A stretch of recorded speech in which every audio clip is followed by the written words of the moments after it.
What's up? Welcome in, Fin Fam, to another lovely episode of Endzone to Endzone with your boy, Cat in the Hat. Waffles is out on vacation, so it's just going to be me riding solo dolo today. We're going to talk about the Miami Dolphins because we're 65 days away from the NFL kicking off, ladies and gentlemen, and football is almost here. We got the good stuff coming up, and I can't wait. We got training camp's going to be starting at the end of this month, especially with the Miami Dolphins. Rookies are reporting July 21st. We got a whole lot to be excited about. But the Discord is open if anybody else wants to hop up and talk football. You know, you're always more than welcome. Because the Miami Dolphins have a lot to look forward to. And the Miami Dolphin fans should definitely be excited for the 2026 season. Why? Why should we be excited for the 2026 season? Because it's the beginning of a new era, ladies and gentlemen. And we've talked about it. So we're not going to keep going into details, although repetition is key, right? But we're not going to keep going into all of those details. But we know that we're in a new era of Miami Dolphin football. From the top to the bottom. Minus the owner. But let's just move him out of the equation. He did the Troy Aikman move, kind of letting us know that he doesn't want to really be involved in the football. So we got a new era in Miami Dolphin football. But people still suffer from the Miami Syndrome. And I don't blame any fan out there suffering from the Miami Syndrome. Basically, because the Miami Dolphins have done it wrong for oh so long. So I don't blame those out there that are waiting to see the outcome and waiting to see what transpires from what this new regime has to offer. But one thing that I can say about this new regime is they do seem like they are trying to do things the right way. So far, everything's been copacetic. They've kind of kept their word in every move that they've made so far. I mean, we could argue minus the quarterback situation as far as competition goes. So that's a very gray area right there when the quarterback competition comes into play. But I think, to be fair, for that argument, I do think that there is a quarterback competition, but at the same time, like, I think it's Malik Willis's job to lose and not so much Quinn or Willis' job to win, if that makes any sense.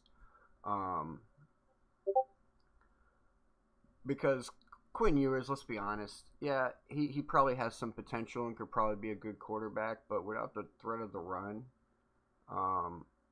he just doesn't bring the element of surprise that we're going to need this year. And I know a lot of fans out there, they're like really down on the team, and like I get it, but we don't need to be down on the team because the record does not matter. At the end of the day, the record that we get this year, it doesn't matter. I'm looking for progress. This is a basically look at all year long, like training camp. All of these guys, that's why they're on the 1-year deals. They're trying out for next year. They're not trying out for this year. But I mean, if we come out and we win and we light it up and we go to the playoffs, that's just a win. That's just a positive in the progress that the team is building. It's a process. Sully's been talking about it. Halfley's been talking about it. It's a process. It's going to take time. We may have a really crappy record this year. In all reality. At the end of the day, looking at the schedule and everything, if we want to be honest with ourselves, we could end the season with a 4-13, a 3-14, or even worse record. We really could. But I do think that there are going to be situations where teams have us circled on their calendar as an extra bye week and they're going to sleep on us and they're just not going to be prepared and they are going to get that element of surprise. But we should still be excited because we this year doesn't matter. If we can go out and win this year, great. That's freaking awesome. Us Dolphins around the world deserve that. But this year doesn't matter in the grand scheme of things. This year is irrelevant. It's all about trying out and building for the future. Building for the future, building a dynasty, because we don't want an organization that just wins one Super Bowl every once in a blue moon and is irrelevant every other time. We want to build a sustainable franchise that can go through and be relevant for the rest of our lifetimes. So our kids don't have to grow up like we grew up. Our kids can grow up rooting for a team that's relevant and in the playoffs every season. And that's why we should be excited for 2026, because we're going to get a good idea of what this team's going to look like on offense, on defense. We're going to get a good idea of what players are going to step up for us, what players are going to put in that extra time, that extra effort to really hone in their game, step up and make plays. Because there's going to be a lot of games this year that we're going to lose due to inexperience. Because, yeah, we're a young team. You could say we're a team full of misfit toys.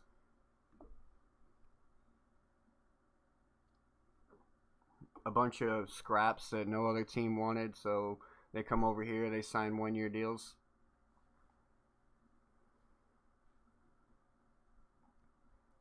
Everybody's scraps. Everybody's leftovers. So it's going to be exciting watching the players really find out who they are as well. You know, because some of these guys are still young, right? So this is an opportunity for them to come out and really turn their career around. Because let's be honest, right? Everyone on our team is a question mark. So if players can come out here and stand out, then that's going to look really good for them and other teams. So it's a win-win for the Dolphins. We're in a really good situation to be able to build this team the right way from the ground up so that we can have sustained success for the future, for the next decade, for the next 2 decades. Just keep it going. Let's ride that success.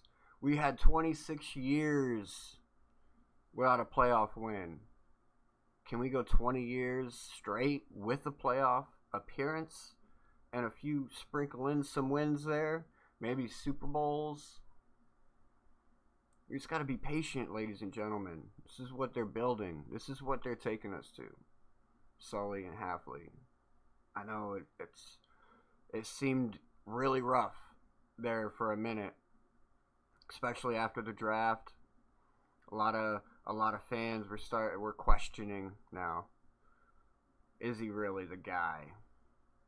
Just gonna have to wait and see. Because I mean, at the end of the day, it's neither here nor there because none of us truly know what's gonna happen. And that's what makes it exciting. None of us really know what's gonna happen. We could go out there and we could be completely ass trash. And suck it up and not do well at all. Like, be the 32nd ranked team that ESPN has us ranked as. That could easily be what happens. Because we don't know. It is a bunch of question marks. I mean, I can do all the digging and all the research that I want. That doesn't necessarily translate to game day. We all know it's the NFL. Anything can happen. Just like the complete opposite can happen, and everything could work perfectly. And all of these guys could have and share the same vision and be completely in sync from day one and come out here and just amaze everyone. Sure, it can happen. We've seen it happen quite a few times with our own team. We've seen it happen with other teams. We've seen it happen with our own team. which is great and that's fun and everything. But at the end of the day,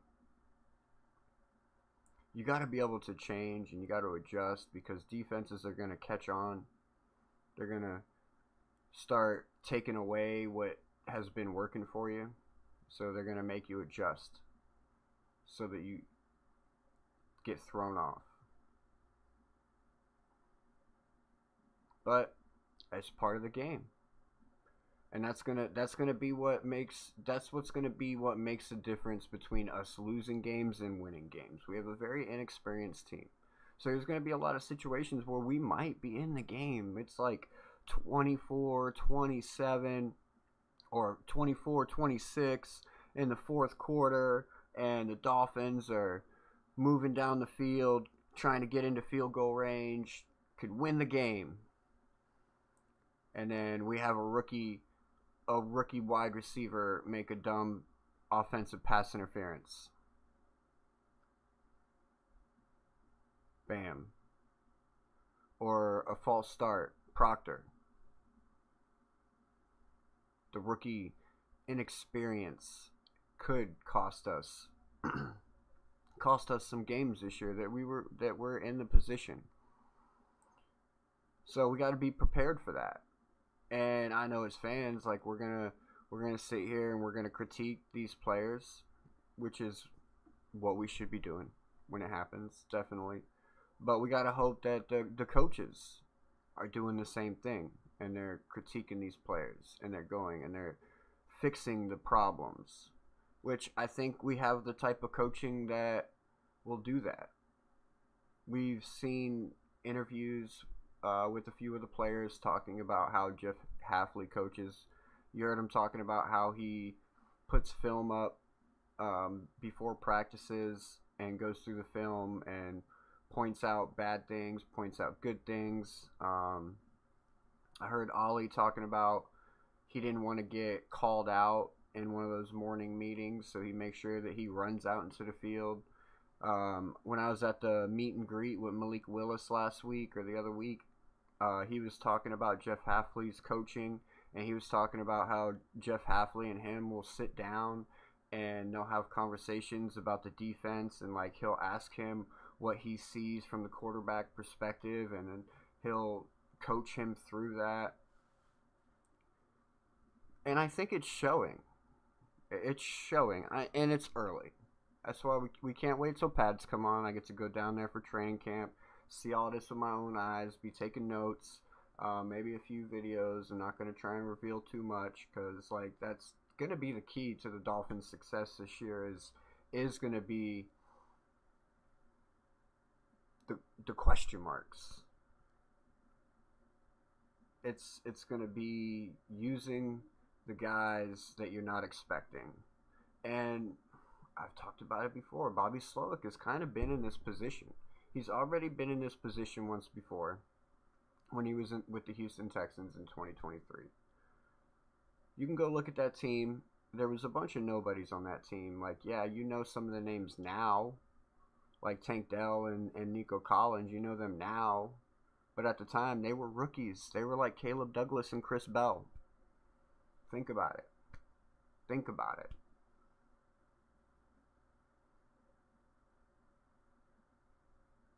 They didn't have a running back like Devon Achane. They didn't. They had Dare Agumbawale. I think they had Frank Gore. I don't remember the running backs that they had because their names are... I lost them. Their tight end, Dalton Schultz. I mean, we know him. But he was in the end of his prime. He was past his prime by the time he was playing with them. But he still got utilized very well.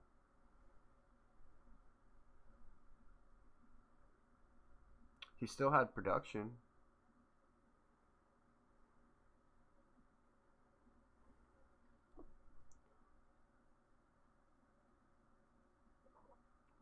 Welcome in, everybody. Make sure y'all smash that like button. If y'all new to the channel, make sure you hit the subscribe button as well. Help us out. Trying to get to 1K. 1K is the next step. We ain't figured out what we want to give away yet for the 1K. I'm trying to find something good. Give me 1 minute. I gotta take a phone call.